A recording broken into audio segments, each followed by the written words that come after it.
Orar para o pastor também? Amém? Levanta a sua mão direita para cá.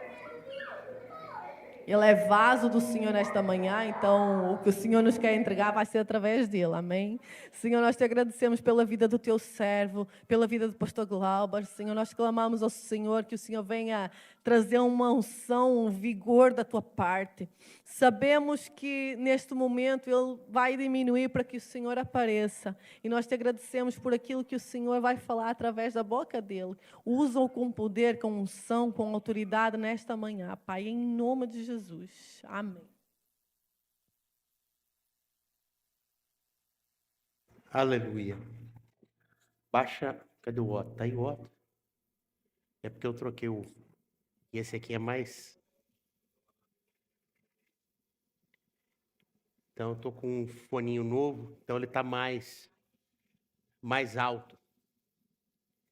Porque o que eu estava usando antigamente estava me incomodando demais. Eu estava falando, ele ficava saindo, me distraindo o tempo todo. Então eu tive que trocar. Aí a afinação é diferente. Eu não avisei o Otto. Amém?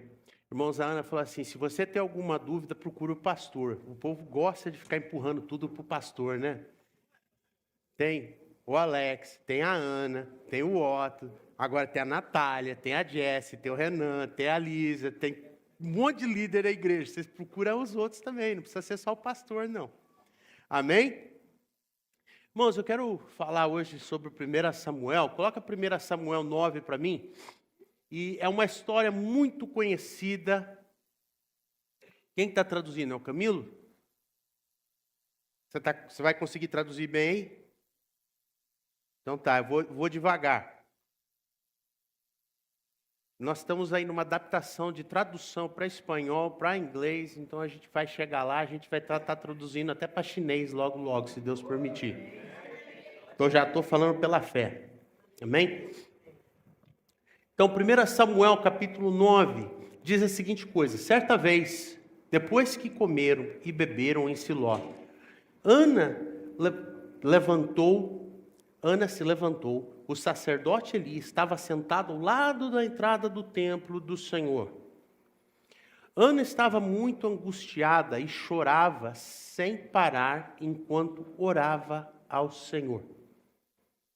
Então fez o seguinte voto: ó Senhor dos exércitos, se olhares com atenção para o sofrimento de tua serva, se responderes à minha oração e me deres um filho, eu dedicarei para o Senhor e o cabelo dele nunca será cortado.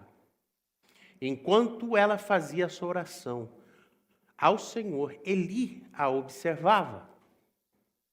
Viu que os lábios dela se moviam, mas, como não ouvia som algum, pensou que estivesse bêbada. Até quando vai se embriagar? Disse ele. Largue esse vinho. Ana respondeu: meu senhor, não bebi vinho, nem outra coisa mais forte. Eu estava derramando meu coração diante do Senhor, pois sou uma mulher profundamente triste. Não pense que sou uma mulher sem caráter. Estava apenas orando por causa da minha grande angústia e aflição. Nesse caso, vá em paz, disse Eli, que o Deus de Israel lhe conceda o que você pediu. Muito obrigada, exclamou ela. Então Ana voltou e começou a se alimentar novamente. Seu rosto já não estava triste. Na manhã seguinte, a família toda se levantou bem cedo e foi adorar ao Senhor novamente. Depois voltaram para casa em Ramá. Eucana teve relações com Ana e o Senhor se lembrou dela. No devido tempo, Ana engravidou e teve um filho. Ela lhe deu o nome de Samuel e disse: eu o pedi ao Senhor. Essa história ela é muito conhecida. Todos conhecem a história de Ana? Então, mas vamos recapitular um pouquinho a história de Ana. Ana era uma mulher estéril. E ser estéril no tempo de Ana era um grande problema, porque ela era considerada, isso era considerado ser uma maldição e ao mesmo tempo um problema. Então Ana era mal vista perante a comunidade naquele tempo, porque ela era uma pessoa que era estéril, ela não podia conceder, ela não podia ter filhos. Então o que acontece? As pessoas olhavam para ela de atravessado. Então onde essa mulher ia, todo mundo sabia que ela tinha um problema e ela era condenada por aquele problema que ela tinha. Então, Ana, ela se sentia tão angustiada que ela procurava a presença de Deus, ela clamava, mas ela era uma pessoa triste. E provavelmente ela devia falar com o seu marido: eu te faço tão infeliz, porque eu sou uma pessoa que não consegue dar para você um filho sequer. Mas ao mesmo tempo, Eucana era casado com uma mulher chamada Penina. E a Bíblia diz que Penina era rival de Ana. E Penina tinha 10 filhos. Ou seja, Penina dava um filho por ano para Eucana. Um filho por ano. Então, imagina a humilhação que era para Ana escutar de Penina, subindo para o monte para adorar em Siló todas as vezes, e Penina subindo: eu tenho filho, você não tem. Eu tenho 10, você tem? Já pensou? Uma pessoa te provocando, ano após ano, dizendo para você: eu posso, você não pode, eu tenho, você não tem. Você não serve para nada.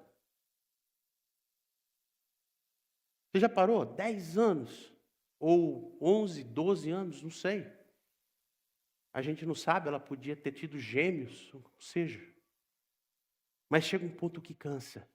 A provocação da sua rival, ou do seu rival. Porém, a Bíblia diz que Eucana amava mais a Ana.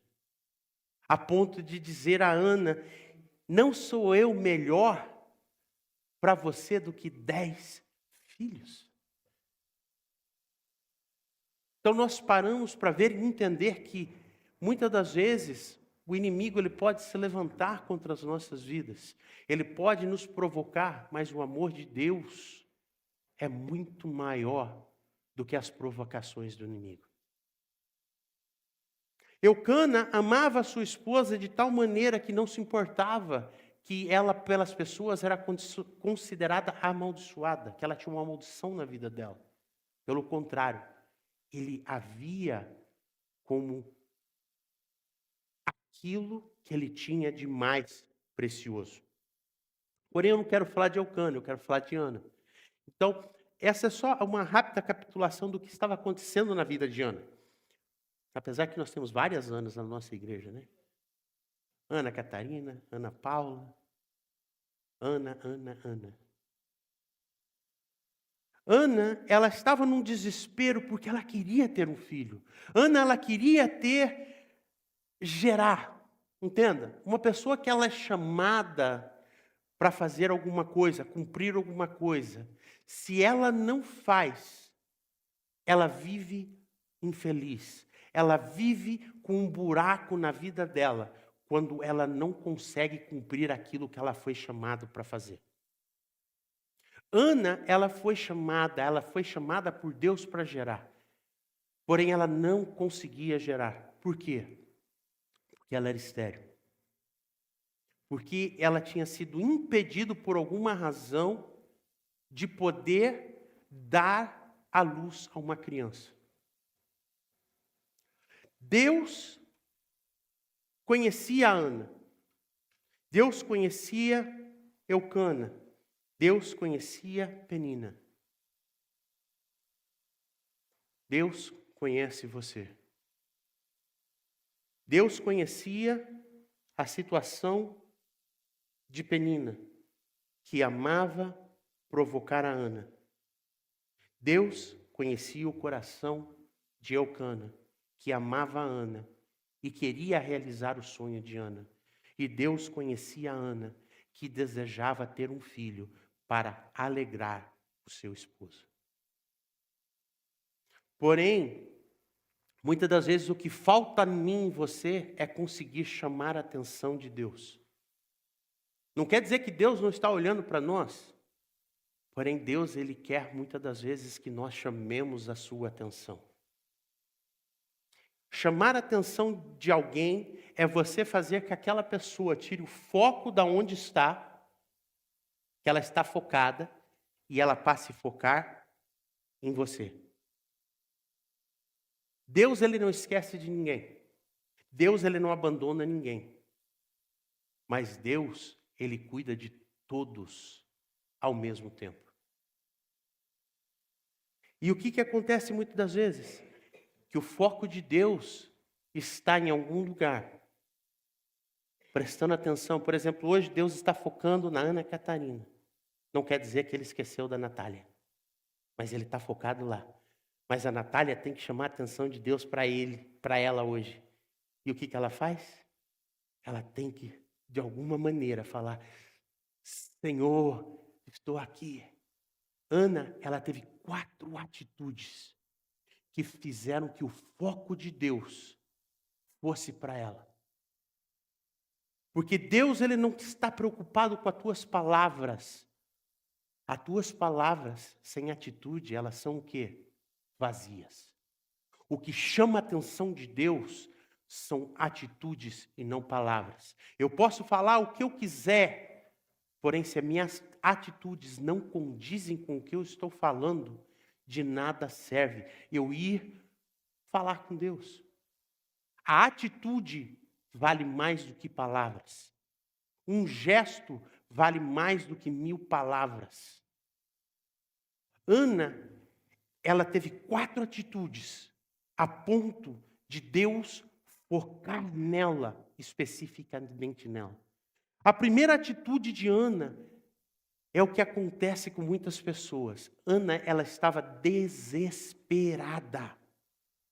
O coração de Ana se desesperou por um filho. Essa mulher, ela estava tão desesperada que ela ficou angustiada. Essa mulher, ela estava provavelmente já entrando em depressão. A gente fala tanto de depressão nos nossos dias, ela provavelmente já estava se deprimindo lá atrás. Porque ela não conseguia gerar um filho. E quando uma pessoa se desespera, a tendência da pessoa não é correr para Deus, porém correr de Deus. A pessoa desesperada, em vez dela ir para Deus, ela se afasta de Deus. A pessoa desesperada, ela fala com todo mundo, menos com Deus. Você já prestou atenção nisso? Quando você entra em desespero, você perde o rumo. Você não sabe se você vai para a direita ou se você vai para a esquerda. Você fala com amigos, você fala com o cabeleireiro, você fala com a manicure, você fala com o pedicure, você fala tudo que é cure, menos com Deus. Você já prestou atenção nisso? Que você rasga seu coração para todo mundo, mas na hora de falar com Deus você questiona. Ana correu para o Senhor. Ela não correu de Deus. No momento do desespero de Ana, ela foi para Deus. Ela não foi para a manicure, ela não foi para o pedicure, ela não foi para o cabeleireiro. Ela correu para Deus. O que tem acontecido muito na nossa vida é que nós, em vez de corrermos para quem pode resolver os nossos problemas, as nossas tempestades, nós corremos, sabe para quem? Para quem nada pode fazer. Você quer chamar a atenção de Deus? Na hora do seu desespero, corra para Ele, para Deus. Corra para o altar do Senhor, se derrame no altar de Deus. Corra para alguém que pode fazer alguma coisa para a sua vida. Para de ficar correndo atrás de gente que não tem nada para oferecer para você. É só Ele que pode aliviar o que nós estamos passando. Você pode vir até conversar comigo. Eu, porém, não posso fazer nada. Eu posso te direcionar a Ele. Mas Jesus, ele fala a seguinte coisa em Mateus capítulo 11, dos versos 28 ao 30. Venham a mim, todos vocês que estão cansados e sobrecarregados. E ele diz assim, e eu, Jesus, lhes darei descanso. Ele continua dizendo, tomem sobre vocês o meu jugo, deixem que eu lhes ensine, pois sou manso, humilde de coração e encontrarão descanso para a alma. Meu jugo é fácil de carregar e o fardo que eu lhes dou é leve. Você está vendo? Ele está falando para você assim, ó, está desesperado? Vem para mim, corre para mim e eu vou fazer. Sou eu que faço. Não é o pastor, não é o presbítero. Sou eu, Jesus. Tem desejo? Vem para mim. Tem necessidade? Corre para mim. Está desesperado? Corre para mim. Porque eu vou fazer. Se eu tenho que abrir porta, eu vou abrir. Se eu tenho que fechar porta, eu vou fechar. Se você quer engravidar, eu vou fazer. Porque como diz a palavra, agindo eu, quem? Agindo eu, quem? É fácil. Ana estava desesperada e ela correu para os pés de Deus e Deus abriu as portas. Está desesperado? Corre para o Senhor, porque Jeremias 33:3 diz, Jeremias 33, não coloquei não, diz assim, clama a mim e responder-te-ei. Darei coisas grandiosas e insondáveis que você não conhece. Jeremias 33:3. Clama a mim e eu responderei e lhe darei coisas grandiosas, insondáveis que você não conhece. Você está vendo? Isso é uma promessa, isso é o próprio Deus que está falando. É o próprio Deus que está falando para você. Está desesperado? Clama a mim. Essa versão NVT fala, pergunta-me. Não, é clama a mim. E eu lhe responderei. Clama a Ele. Ana correu para os pés do Senhor. Por ela ter corrido para os pés do Senhor quando ela estava desesperada, o Senhor ouviu a sua voz. O Senhor ouviu o seu clamor. A segunda atitude de Ana, ela é impressionante. Tem muito a ver com o que a Ana Catarina acabou de falar. Fala de voto, fazer um voto. Irmãos, Ana, ela fez um voto com Deus.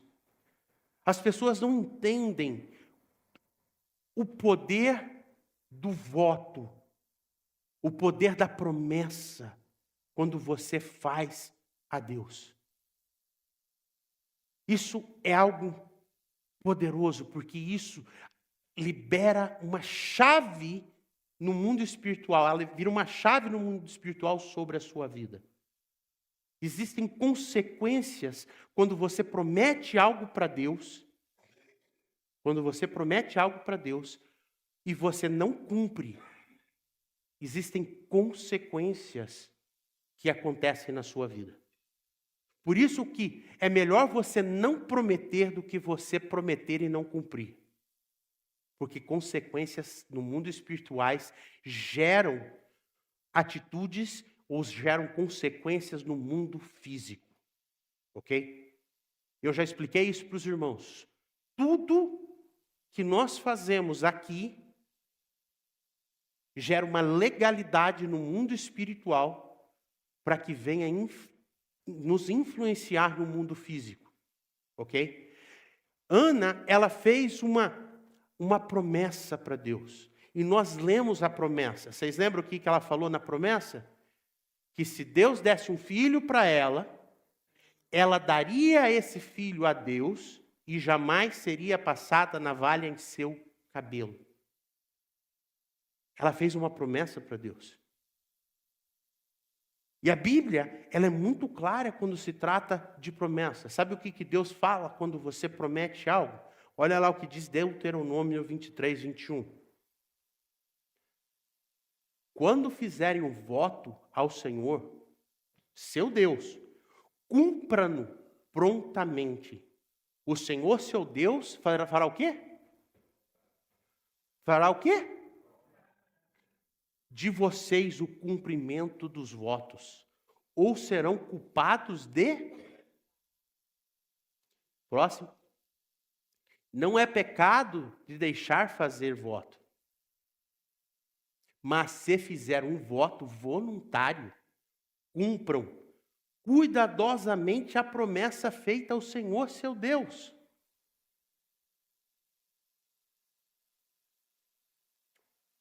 A minha versão diz assim, eu acho melhor e mais direta. Diz assim: se vocês fizerem um voto ao Senhor, ao seu Deus, não demorem em cumpri-lo, pois o Senhor, seu Deus, certamente pedirá contas. E você será culpado de pecar se não o cumprir. Mas, se você não fizer o voto, de nada é culpado. Faça tudo para cumprir o que os seus lábios prometem, pois com a sua própria boca você fez espontaneamente o seu voto ao Senhor, ao seu Deus. Deus, ele não pede para você fazer voto. Mas quando você faz um voto com Deus, você tem que cumprir. Porque Deus, ele vai pedir conta para você daquilo que você está prometendo. Entenda, quando você promete, se eu prometer para o Valmir, nosso fotógrafo aqui hoje, se eu fizer uma promessa para ele, o que está em jogo é a minha palavra e o meu caráter. Porque eu estou prometendo a um ser humano. Agora, quando você faz uma promessa para Deus, que está em jogo, não é a sua palavra e sua atitude, é a sua vida espiritual. É uma grande diferença.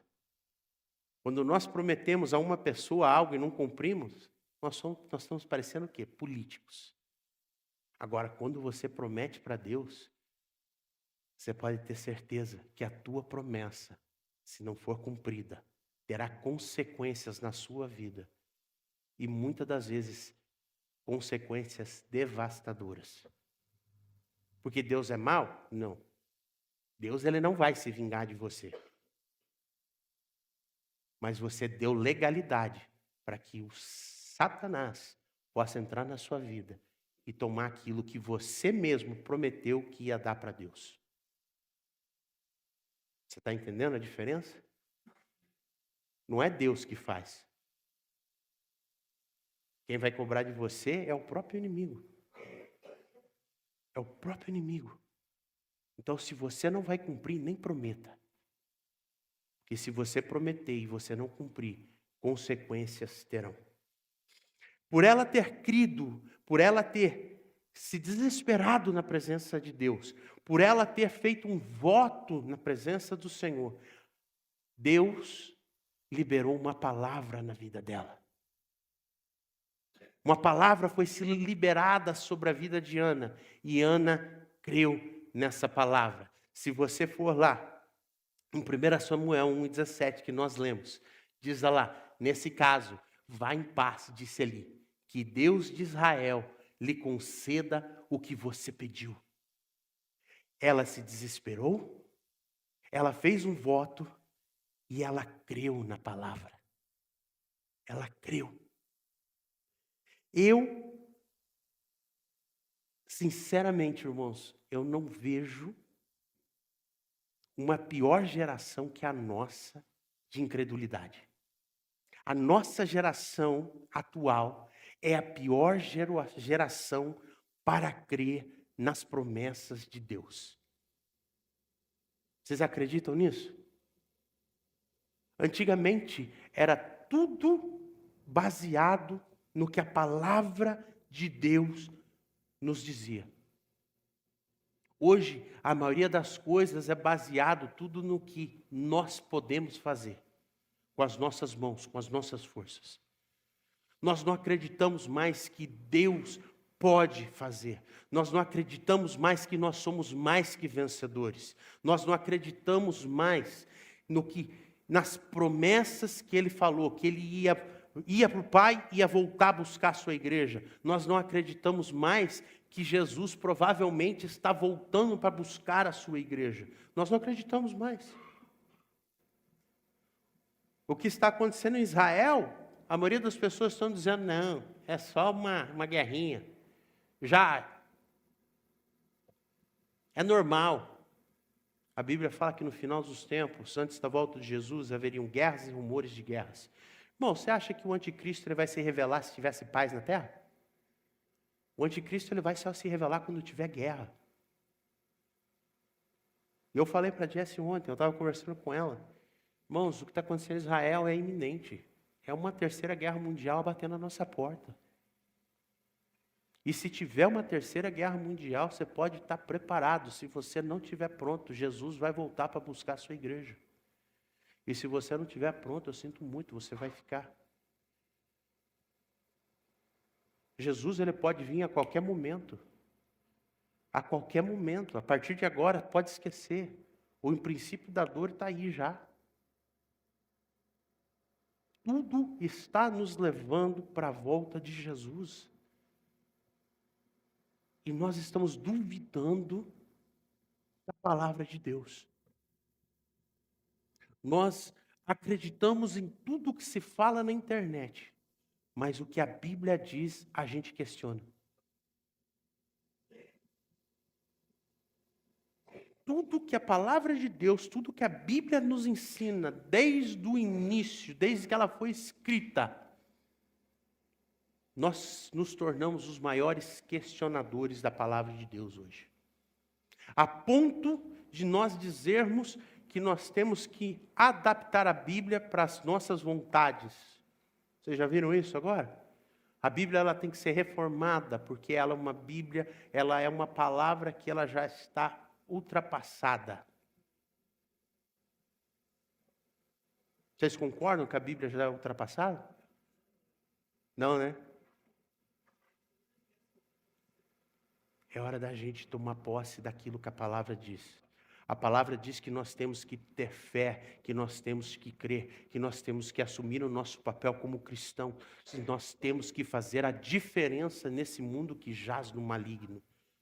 Deus tem te chamado para ser a diferença. E para que você seja a diferença, você tem que crer. Se você não crê, você não pode prosperar na sua vida. Se você não crê, você não pode viver as promessas de Deus na sua vida.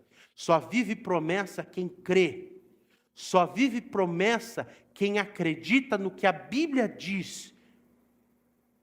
Só vive quem acredita em Jesus.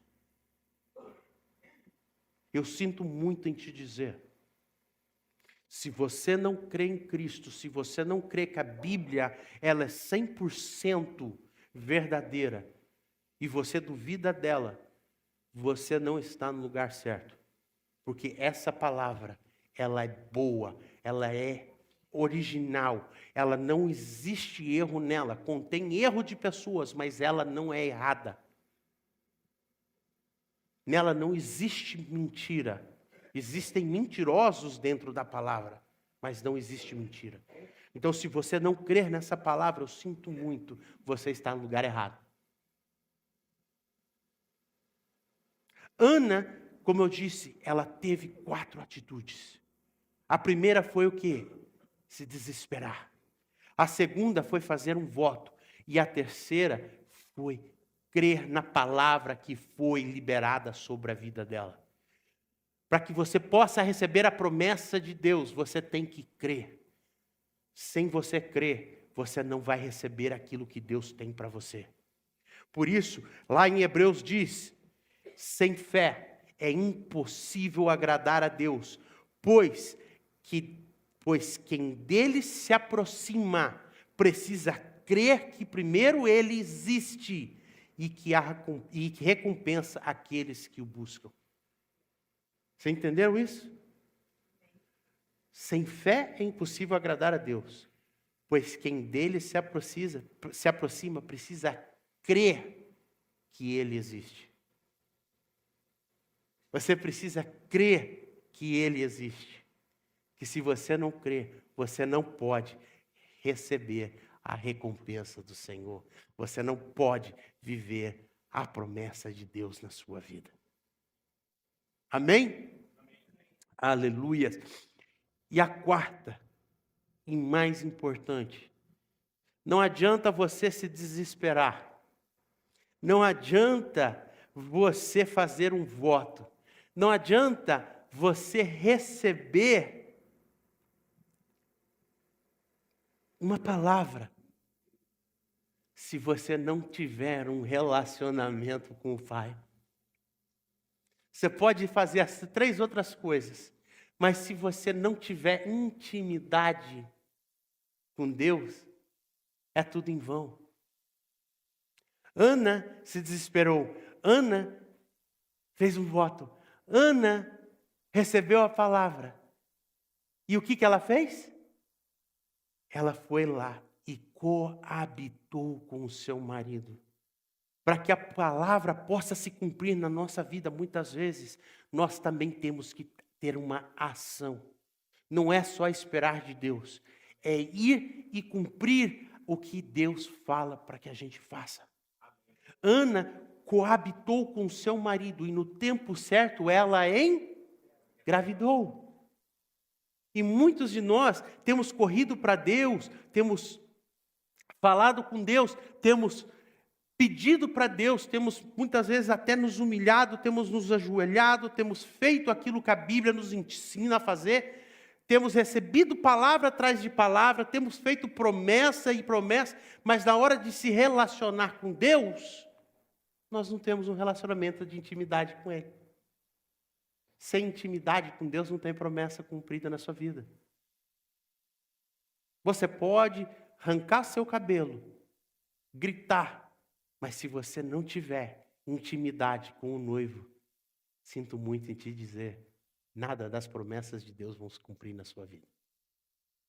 A promessa somente se cumpriu na vida de Ana, porque ela teve um momento de intimidade com o seu marido. E o que tem faltado em nós, como igreja, é buscar a face do Senhor intimamente. É nos humilhar na presença dEle, é nos desesperar na presença dEle, cumprir aquilo que nós prometemos, acreditar que Ele é o Deus e o único Deus que pode suprir as nossas necessidades e sermos íntimos do Senhor. Quando nós cumprimos tivemos essas 4 atitudes, nós vamos chamar a atenção de Deus para a nossa vida. E quando nós chamarmos a atenção de Deus, sabe aquele spotlight, aquela luz que vai fazer um foco assim, ó, sobre a sua vida? A ponto de você se tornar uma estrela. Todo mundo começar a olhar para você e falar assim, por que que essa pessoa é desse jeito? Por que é que Deus tem abençoado essa pessoa dessa maneira? Por que que tudo acontece? Por que que ele prospera? Por que é que as coisas acontecem? Por quê? Porque você chamou a atenção de Deus para a sua vida. E para que você chame a atenção dele, você tem que fazer que ele tire o foco da onde ele está e coloque em cima de você. E para que isso aconteça, você tem que ser como Ana. Tirar o seu desespero e colocar no altar de Deus. Você tem que colocar o seu desespero nele e ele vai fazer a diferença na sua vida. Você tem que fazer um voto com ele e cumprir o que você promete. Você tem que acreditar nele e ser íntimo dele. É fácil. E as promessas de Deus vão acontecer na sua vida assim. As pessoas vão olhar para você e vão falar assim, eu quero ser como o Valmir, eu quero ser como o Alex, eu quero ser como o Adão, eu quero ser como o Otto, eu quero ser como o Vitor. Porque a luz do Senhor vai brilhar de tal maneira na sua vida que as pessoas vão te questionar por que é que você é tão abençoado. Por que é que o favor de Deus está na sua vida? Por que que acontecem as coisas boas na sua vida, mas na vida dele não acontece? Por quê? Porque o foco do Senhor está sobre você. Porque as bênçãos do Senhor estão sobre você. Irmãos, algo que eu profetizo na minha vida, dia após dia, eu sou próspero. E quem anda comigo é próspero. Pastor orgulhoso. Não, não sou orgulhoso, não. Eu sou quem eu sou. Deus falou que eu sou próspero, eu sou próspero. Acabou. Diga, pense o que você quiser. Eu sou próspero. E com muita honra falo, não sou assalariado da igreja. Não sou.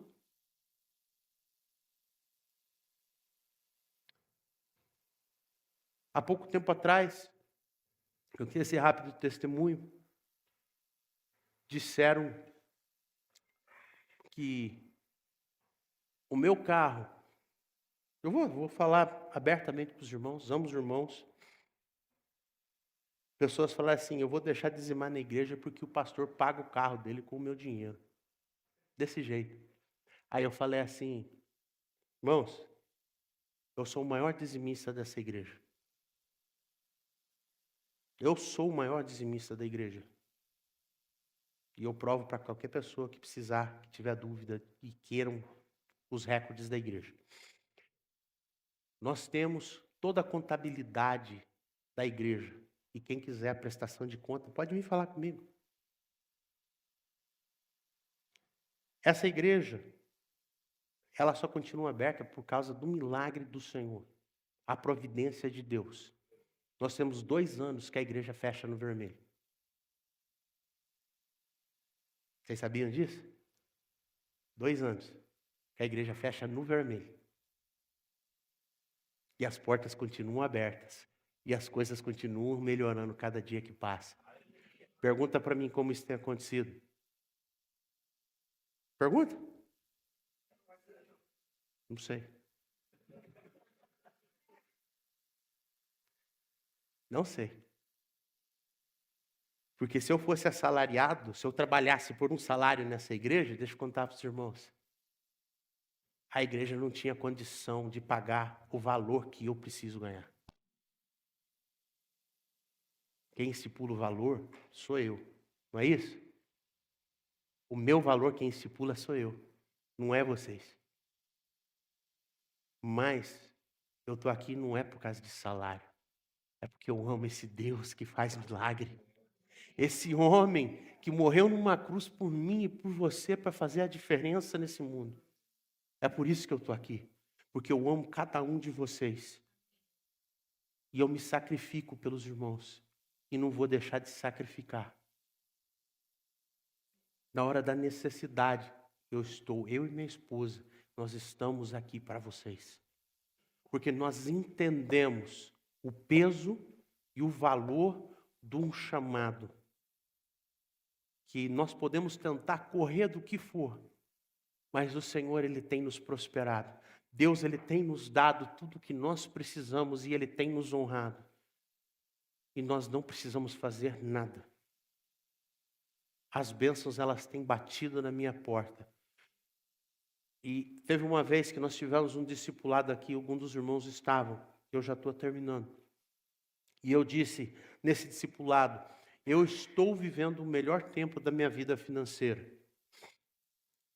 Irmãos, o que veio de provação depois daquele dia,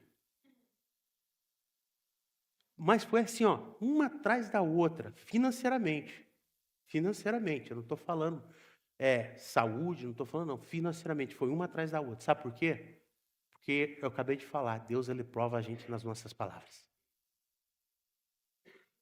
Eu podia falar assim, nossa, eu não vou nem dizimar. Porque se eu não dizimasse, os irmãos nem iam saber que eu não estava dizimando. Mas os irmãos podem ver que todas as domingos eu sou a primeira pessoa a levantar, se não sou eu, o Lourenço, trazer o dízimo na casa das ofertas. Por quê? Porque eu creio nisso. Eu creio no poder que tem os dízimos e as ofertas. Eu creio no poder do voto, da promessa. E Deus, Ele tem me honrado. Ele tem aberto as portas para mim e para minha família. E volto a repetir. Quem anda comigo é próspero. Quem caminha comigo é próspero. Exemplo disso, Alex, próspero. Otoniel, já comprou Minas Gerais todinha. Como chama a cidade lá? Hã? Safira. Já vai mudar o nome da cidade lá para Hortolândia. Nós já descobrimos que para construir na cidade do Otto agora, o prefeito tem que ligar para o Otto para pedir permissão, que ele já é dono da cidade. Quarta-feira nós tivemos uma oração aqui. Logo, logo o Otto vai estar abrindo uma oficina mecânica enorme aí. Vocês se preparem, viu? Não vai cuidar só das vans do Vitor, do Bruno, vai cuidar do carro de todo mundo. Outro homem que é próspero, Vitor, empresário da Baía de São Francisco aí. É ou não é? Nossa igreja só tem empresário, irmãos. Por quê? Porque quem caminha com a gente é só gente de prosperidade. Essa igreja é uma igreja de gente próspera. Por quê? Porque nós cremos na promessa de Deus, naquilo que Deus tem. Passe a crer, porque a partir do momento que você for íntimo de Deus, as coisas vão começar a acontecer na sua vida. Amém? Ana chamou a atenção de Deus. Ana proclamou sobre a vida de Deus, sobre a sua vida, e ela recebeu aquilo que ela queria. Por quê? Porque ela se desesperou, porque ela fez um voto, ela acreditou na palavra e ela foi íntima do Senhor. Ela teve intimidade com o seu marido.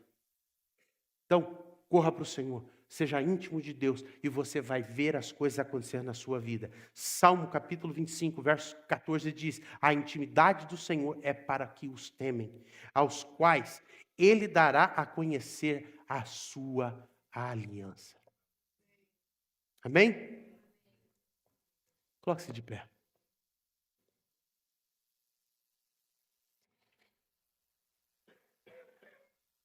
Feche seus olhos.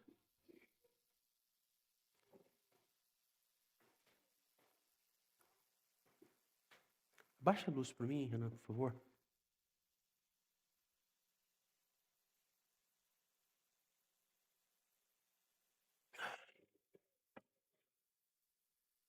Deus, na sua bondade,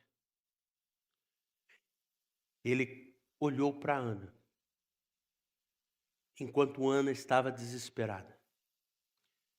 Ele olhou porque Ana conseguiu chamar a atenção de Deus.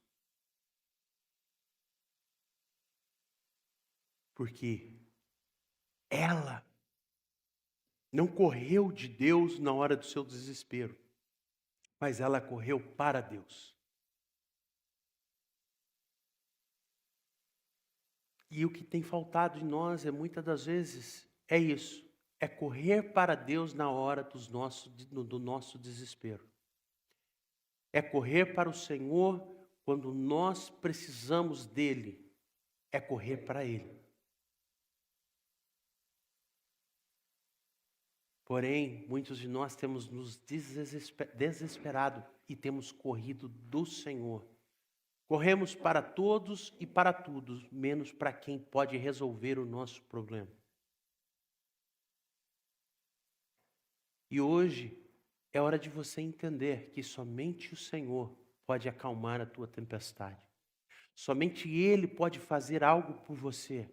Somente Ele pode apaziguar aquela tempestade que se levantou na sua vida, ninguém mais. A tempestade de Ana, ela foi apaziguada, porque ela correu para ele.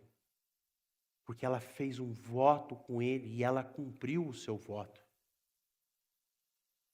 E ela creu na palavra do profeta, que veio do céu. E ela teve um momento de intimidade com seu marido. Por isso, ela concebeu. Então, essa manhã, tenha esse momento com o Senhor.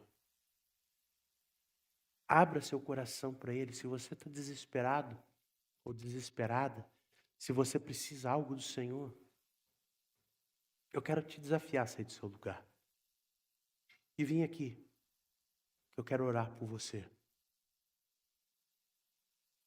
Não tenha vergonha. Sai do seu lugar, vem aqui. Nós vamos orar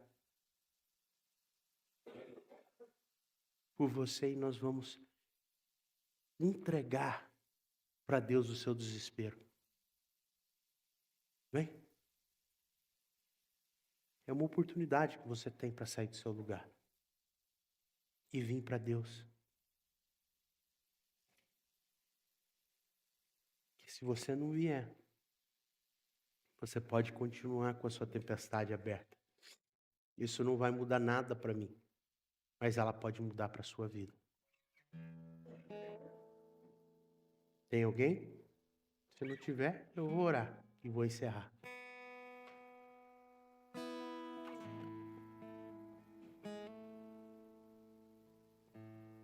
Mais uma vez, bondade de Deus. Aleluias. A bondade de Deus, ela é contínua e sempre será contínua nas nossas vidas. Nós vamos encerrar cantando a bondade de Deus mais uma vez.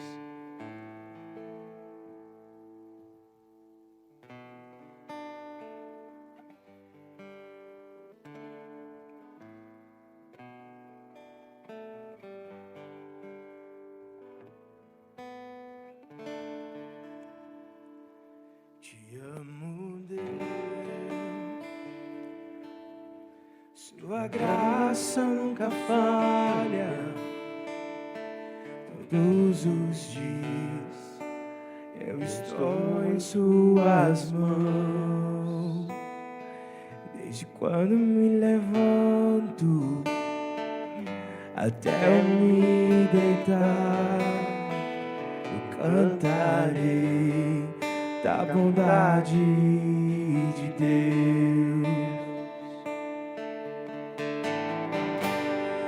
És fiel em todo tempo,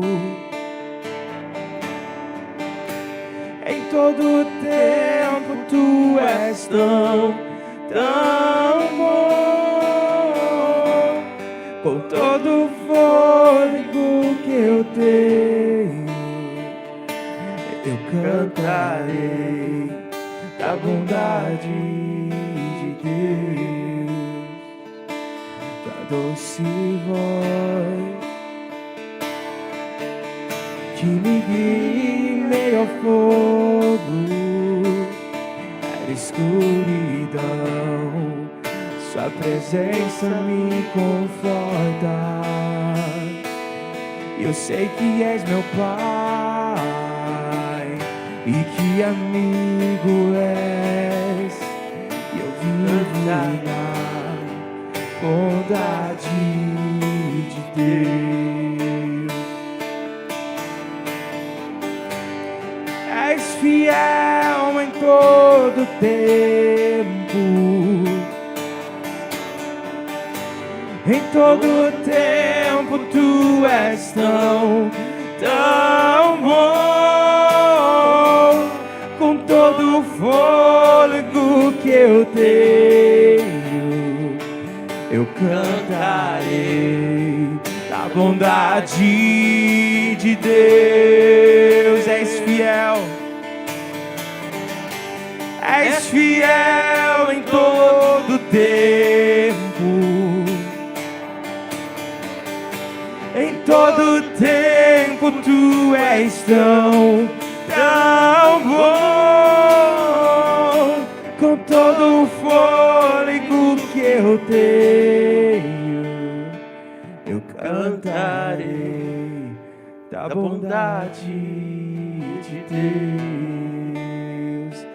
Eu cantarei da bondade de Deus. Aleluia.